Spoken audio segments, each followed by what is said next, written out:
January 1943 brought the coldest winter in decades to the forests of eastern Poland, where Stalag 7B held over 2,000 Allied prisoners of war captured during various campaigns across Europe.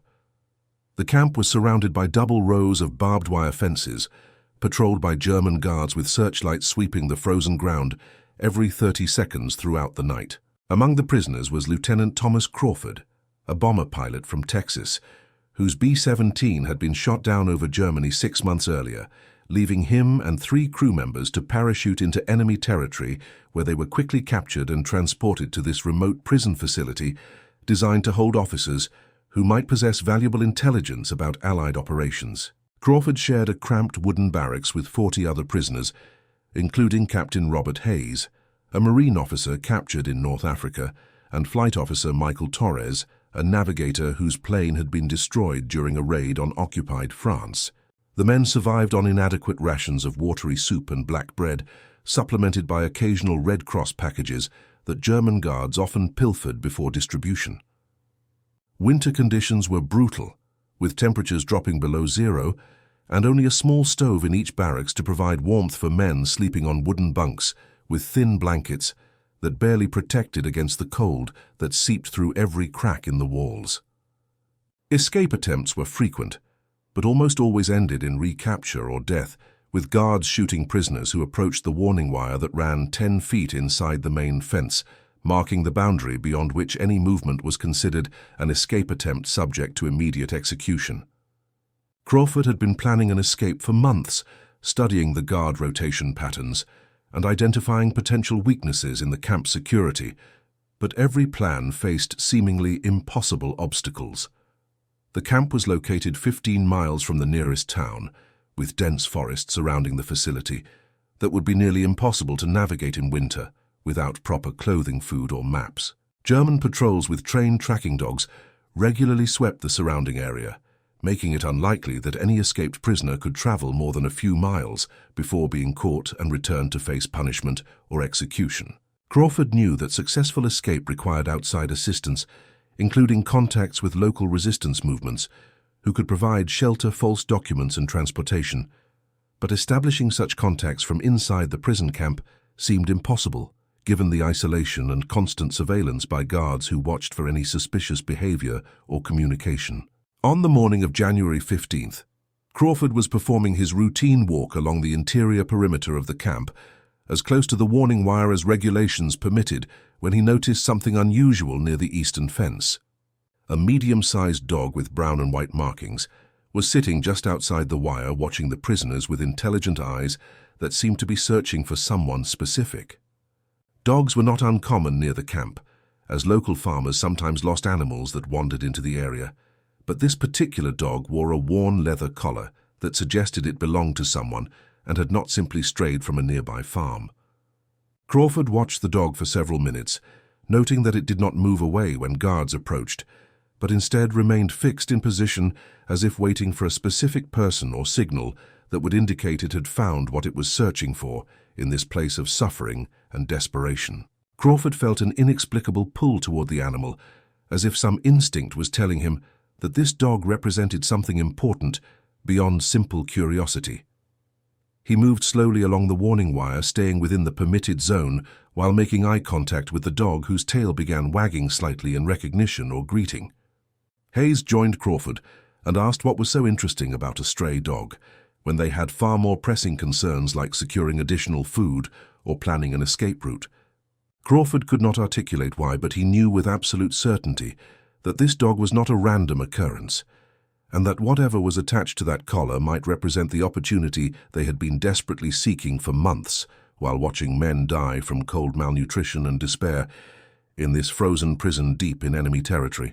Crawford returned to the fence at dawn the following morning to find the dog still waiting in the same location, as if it had remained there throughout the freezing night. The animal was shivering slightly from the cold, but showed no signs of leaving, despite the harsh conditions and lack of obvious food sources nearby. Crawford whistled softly, trying to coax the dog closer to the fence, without alerting the guards who were completing their shift change and paying minimal attention to the prisoners conducting their morning routines.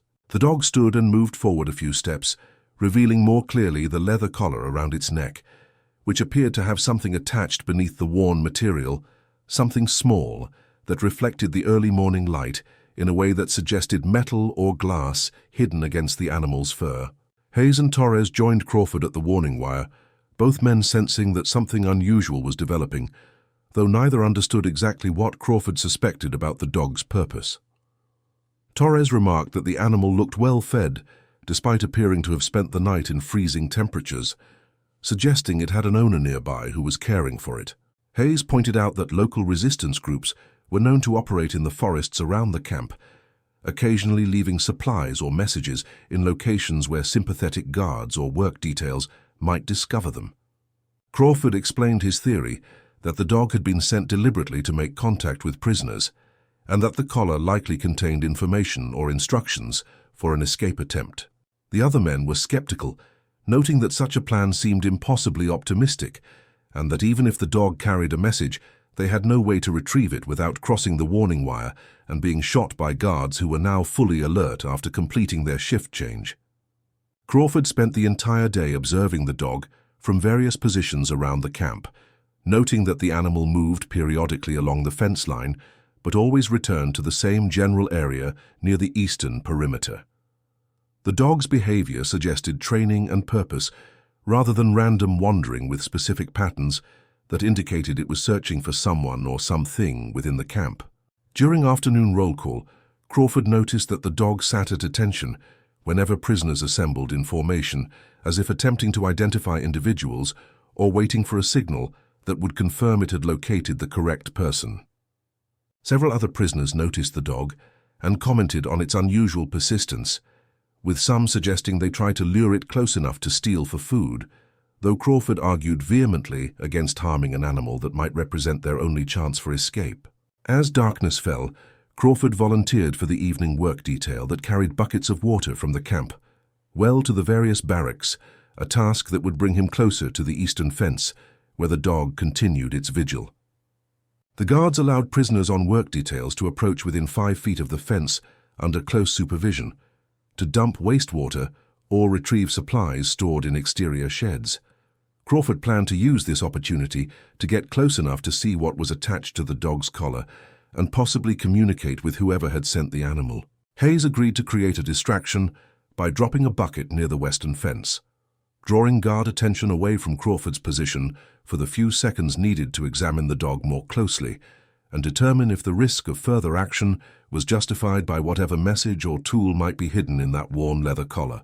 The plan executed perfectly, with Hayes stumbling and dropping his bucket with a loud crash that brought 2 guards running, while Crawford moved to the fence near the dog and knelt as if adjusting his boot. The dog immediately approached, pressing against the wire close enough for Crawford to see clearly what was attached to the collar. A small metal tube no larger than a cigarette was sewn into a pocket on the underside of the leather, barely visible unless you knew to look for it.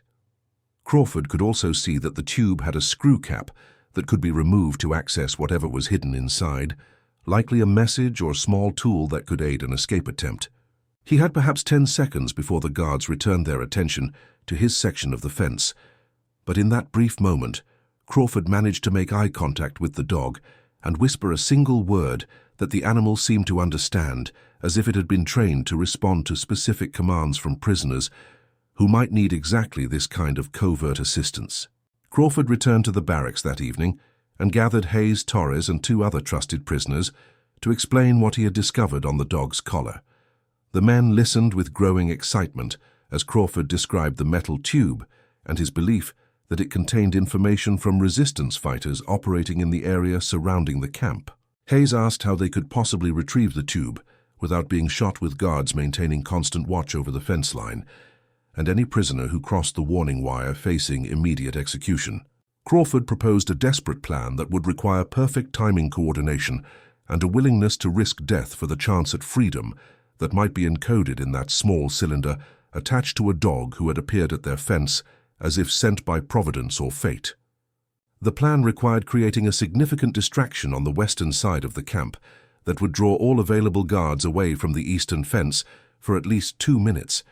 During that window, Crawford would cross the warning wire, retrieve the tube from the dog's collar, and return before guards could respond with lethal force. Torres argued that 2 minutes was insufficient time and that Crawford would certainly be shot before completing the mission. Hayes suggested an alternative approach involving the morning work detail when guards were tired from night duty and less alert to subtle movements near the fence. Crawford rejected both concerns, explaining that the dog might not remain at the fence indefinitely, and that delaying action could mean losing their only contact with outside assistance that could provide the resources needed for successful escape from this frozen prison where men died weekly from disease, malnutrition, and despair. The conspirators spent 2 days preparing their distraction, while Crawford studied the guard patterns and identified the optimal moment for his attempt. They decided that a fight between prisoners during the evening meal would create maximum chaos, drawing guards into the barracks to restore order, while Crawford slipped away to the eastern fence.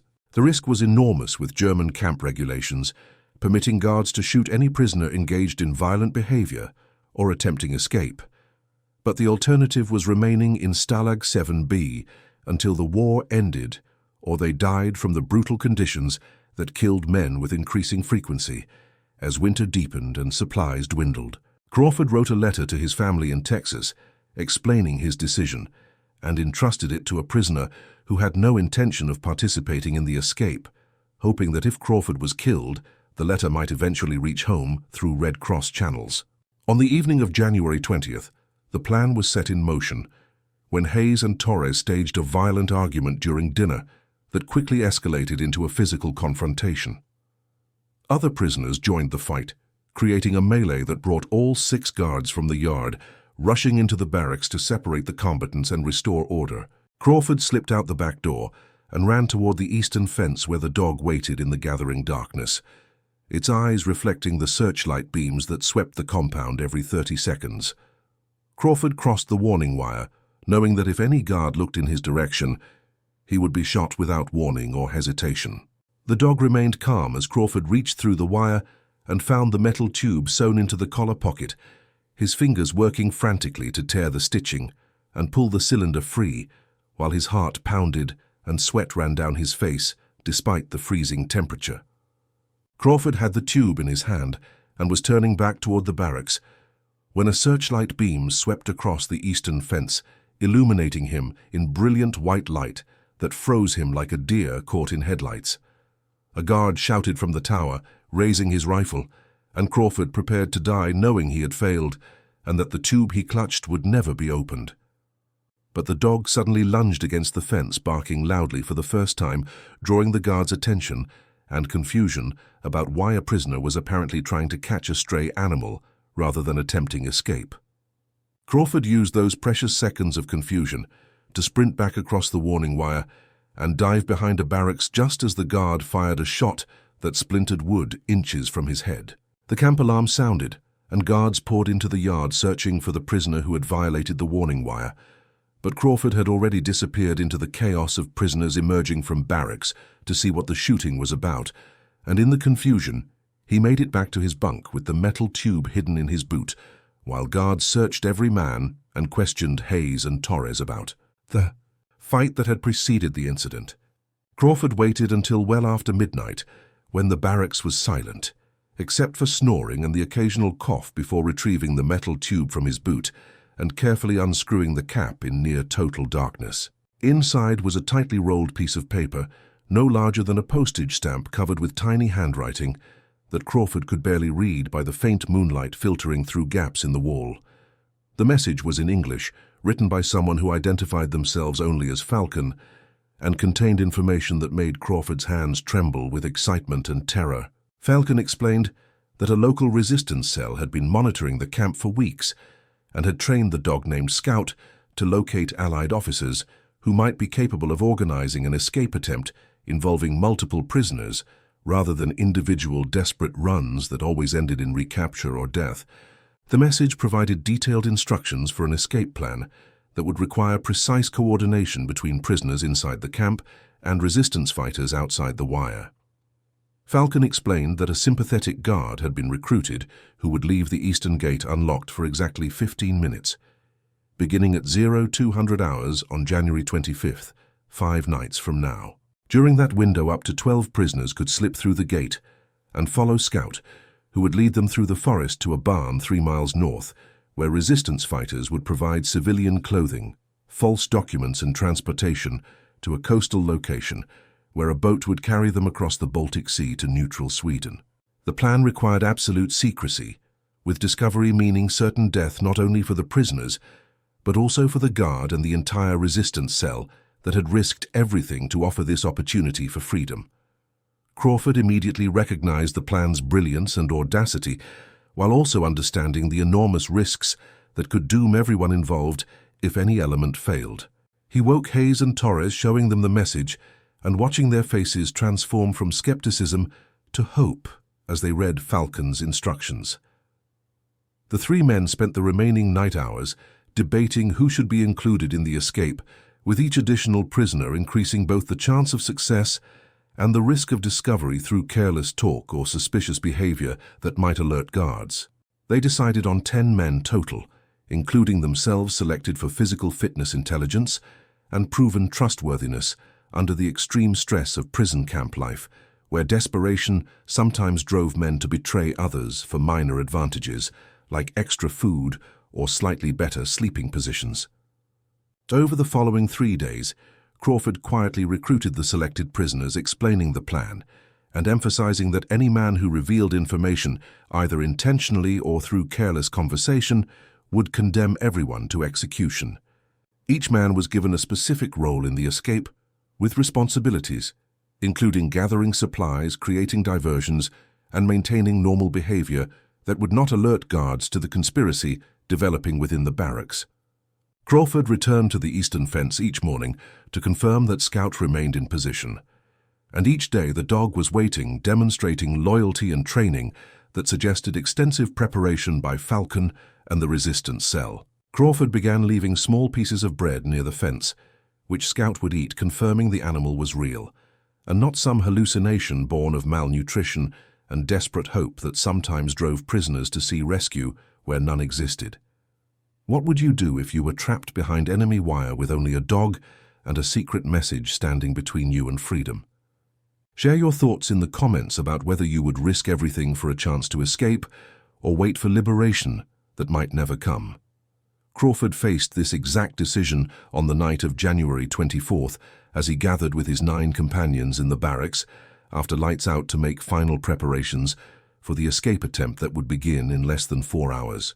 Each man had fashioned crude weapons from scavenged materials, including sharpened spoons and pieces of metal that could be used if they encountered German patrols during the forest crossing. They had stolen extra clothing from the camp stores during work details, providing layers that might protect against the brutal cold during their 3-mile march to the barn, where Falcon promised safety and assistance. At 0100 hours, Crawford and his 9 companions slipped from their bunks and moved silently through the barracks toward the door that faced the eastern fence.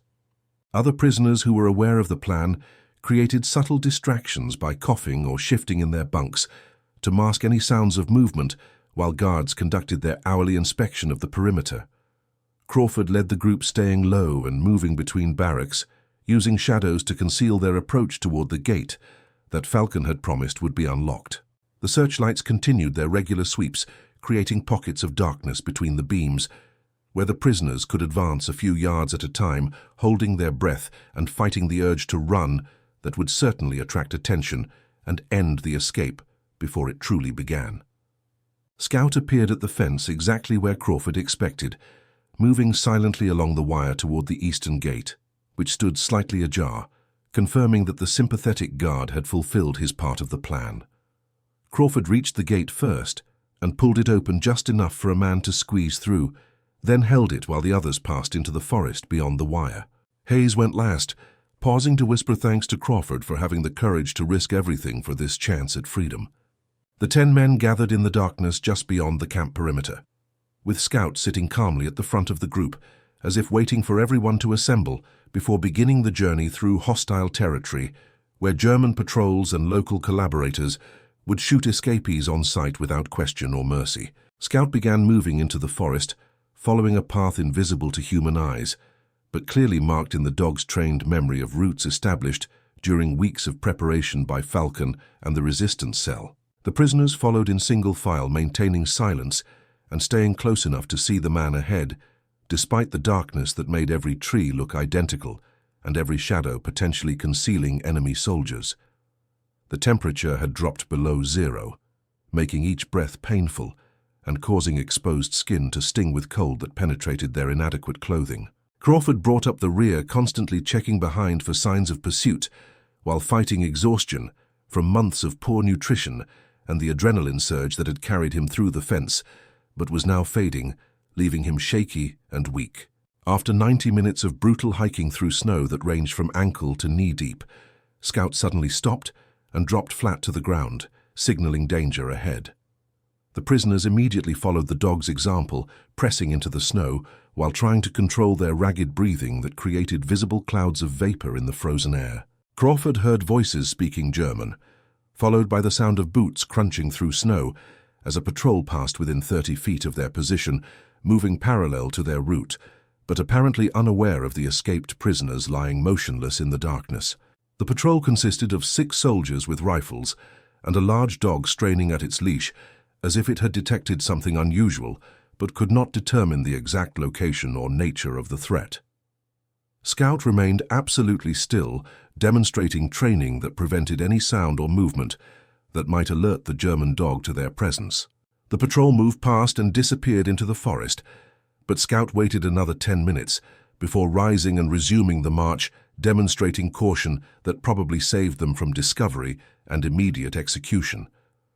The remaining distance to the barn passed without incident, though each prisoner was near collapse from cold and exhaustion by the time Scout led them to a structure that looked abandoned from the outside but showed faint light leaking through gaps in the walls. Crawford approached the door and gave the knock pattern that Falcon's message had specified 3 quick raps, followed by 2 slow ones repeated twice.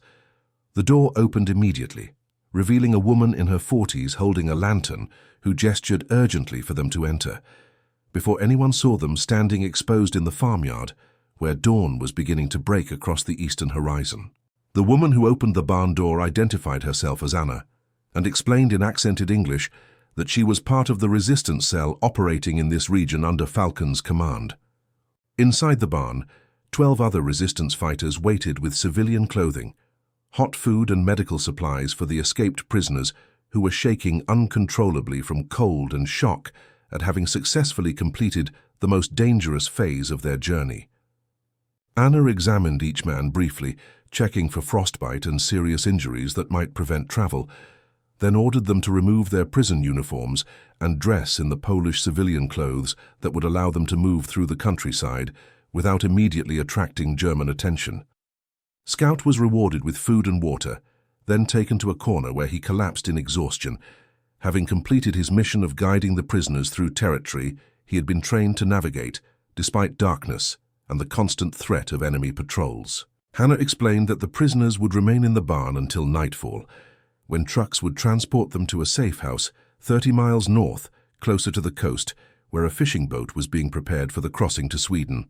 The journey would take 3 nights with daytime hours spent hiding in barns and farmhouses, provided by resistance supporters who risked their own lives to shelter Allied escapees. German security forces were already aware that prisoners had escaped from Stalag 7B, and roadblocks were being established throughout the region with orders to search all vehicles and question any individuals who could not provide proper documentation. Anna distributed false identity papers to each prisoner, with cover stories they needed to memorize, explaining who they were and why they were traveling during wartime, when most civilian movement was restricted by German occupation authorities.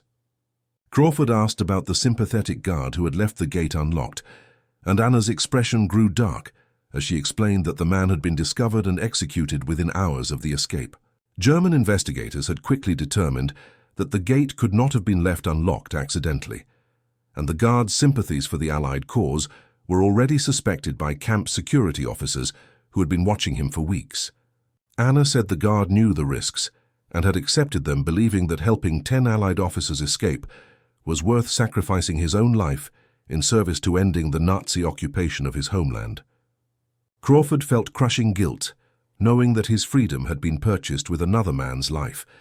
But Anna firmly stated that guilt was a luxury they could not afford when survival required focus and constant vigilance against the forces hunting them across every mile of territory between this barn and the Swedish coast. As daylight filled the barn, Crawford finally had his first clear look at Scout, who lay sleeping near Anna with his head resting on his paws and his brown and white coat matted with ice and dirt from the night's journey. Anna explained that Scout had been trained over 6 months to recognize Allied prisoners by their uniforms and behavior, then guide them through specific routes that avoided German patrol patterns. The dog had originally belonged to Anna's brother, who was killed during the German invasion of Poland, and she had continued his resistance work, including training Scout to perform missions that no human could accomplish without immediate capture. Anna had been the one to write the message in the metal tube, using intelligence gathered from the sympathetic guard about which prisoners might be capable of organizing and leading an escape attempt. Crawford asked Anna why she and her resistance cell were risking so much to save Allied prisoners, when the Germans would certainly retaliate against local civilians once the escape was discovered. Anna responded that Poland had been occupied for over 3 years, with her country carved between Nazi Germany and Soviet Russia, leaving the Polish people with no homeland and no future unless the Allies won the war.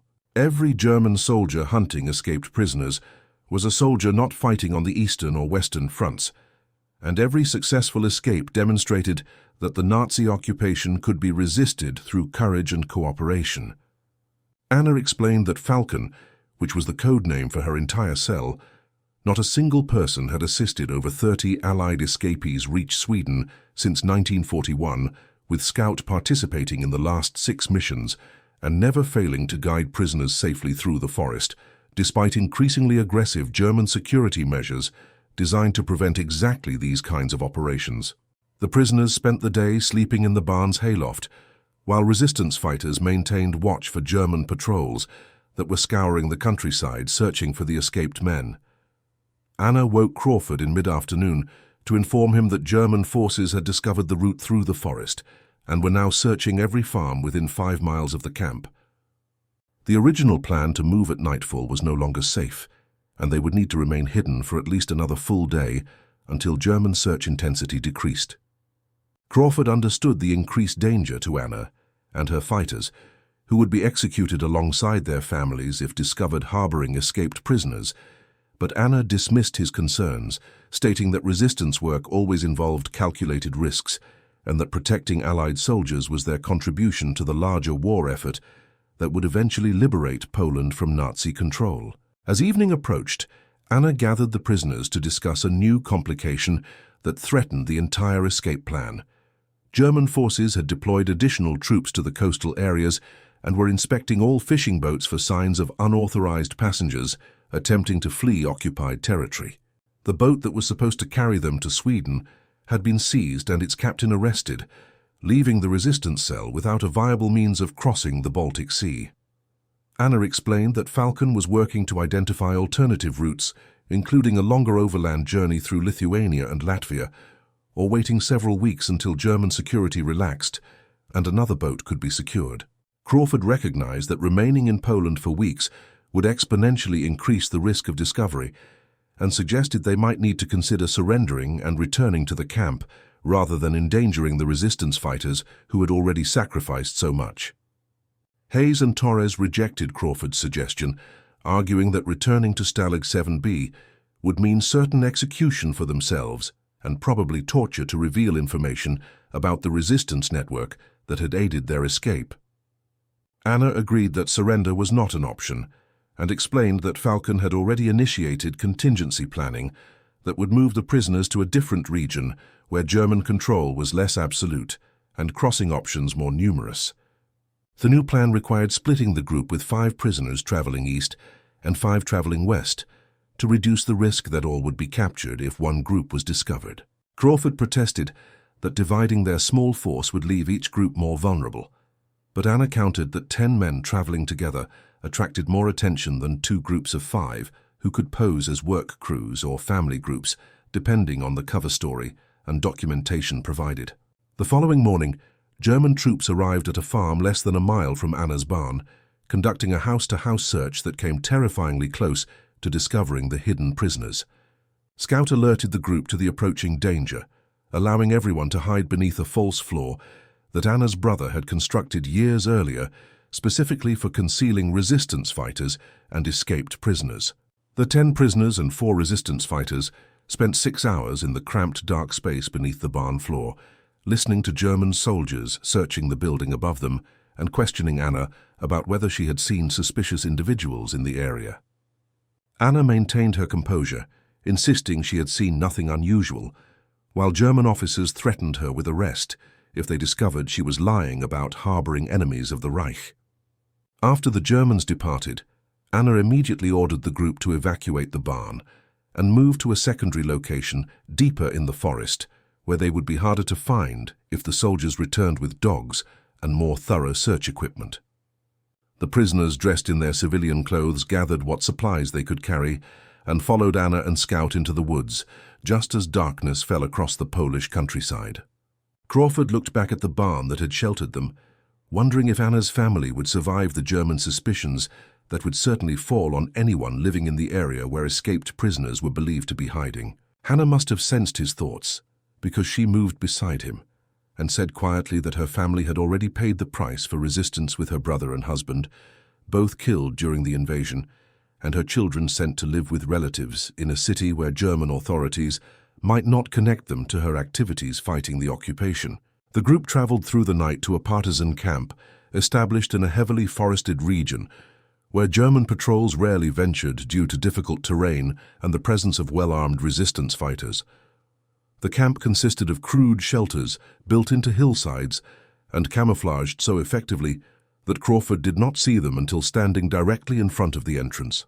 The camp commander, who used the codename Falcon, turned out to be a former Polish army colonel named Kowalski, who explained that their cell had been assisting Allied escapees as part of a larger underground railroad stretching from Germany through Poland into the Baltic states.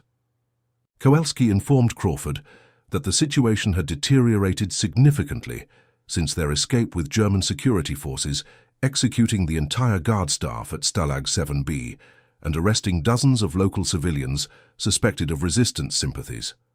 The crackdown meant moving the prisoners to the coast would be impossible for several weeks until German vigilance relaxed. Kowalski proposed keeping the prisoners hidden in the partisan camp until spring, when military operations would resume on the Eastern Front, and German attention would shift toward fighting the Soviet advance rather than hunting escaped prisoners.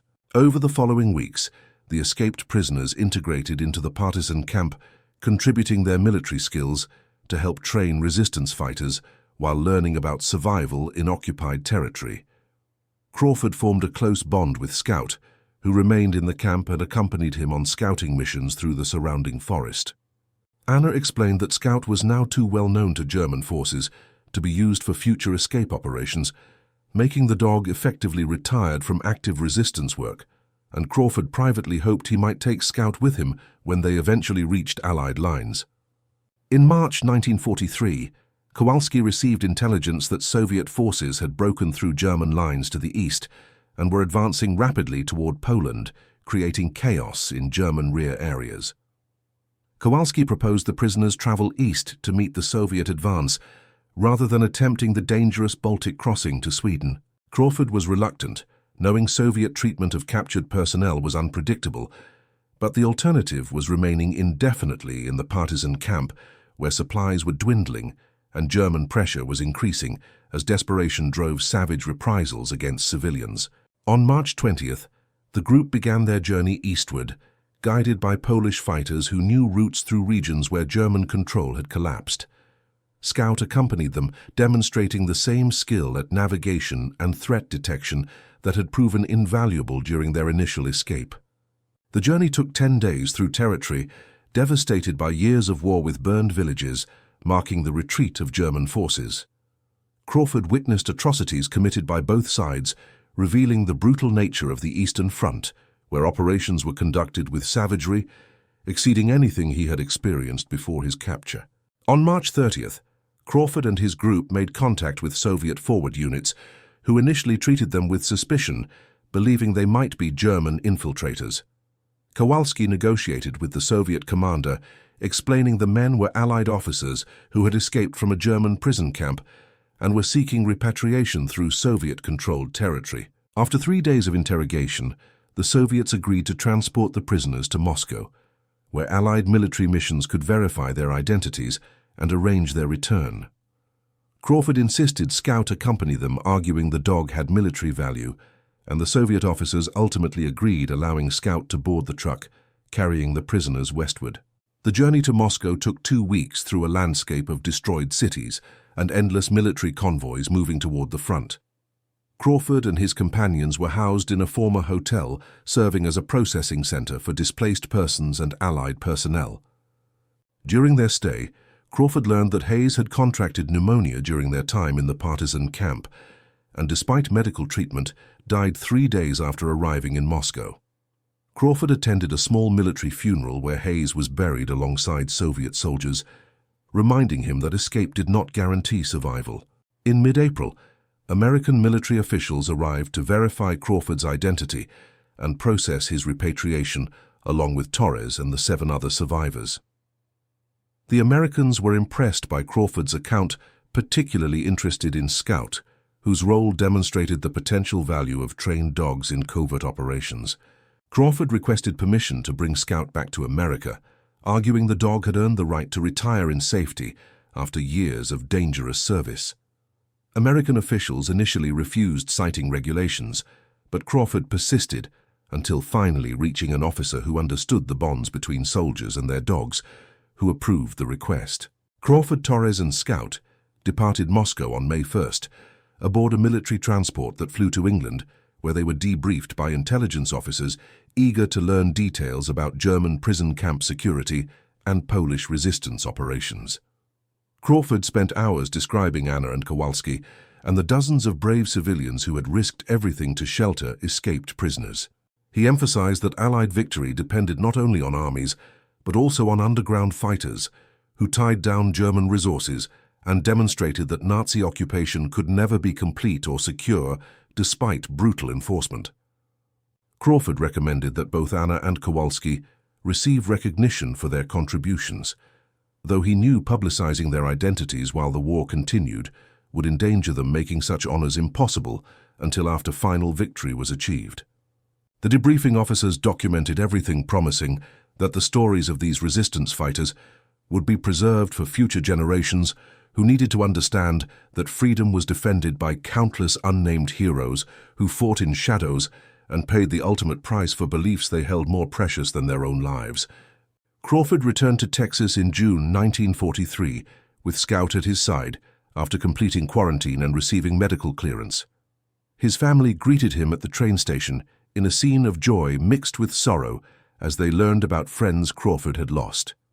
Scout quickly became part of the family, adapting to civilian life with the same calmness and intelligence that had made him invaluable during the escape. Crawford spent months recovering from the physical and psychological toll of imprisonment, gradually regaining weight and strength, while Scout remained constantly at his side, providing comfort during nightmares and moments of despair. In early 1944, Crawford received a letter forwarded through military channels from someone signing as Falcon, confirming that Anna and Kowalski had survived and were still operating their resistance network in Poland. The letter thanked Crawford for his recommendation and expressed hope they would meet again after the war when Poland was free. Crawford wrote back immediately asking Anna to contact him after the war, so he could properly thank her for the gift of freedom and life she had provided to 10 desperate prisoners who would otherwise have died in that frozen camp. The war in Europe ended in May 1945, and Crawford immediately began trying to locate Anna and Kowalski through military and Red Cross channels. After months of inquiries, Crawford learned that Anna had been killed in January 1945 during a German reprisal operation against civilians.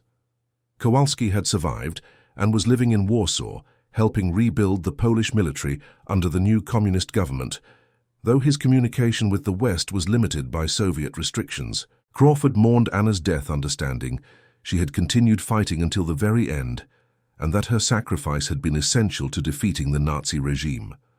Crawford never returned to active military service and found work at an aircraft factory in Fort Worth, marrying and raising 3 children who grew up with Scout as a beloved family member. Crawford rarely spoke about his escape, preferring to focus on the future, but he kept the small metal tube from Scout's collar, along with letters from Anna and official documents recording his service. On quiet evenings, Crawford would sit with Scout on the porch watching the Texas sunset and remembering the frozen dawn when he first saw a dog sitting at a prison camp fence, carrying a message that transformed desperation into hope.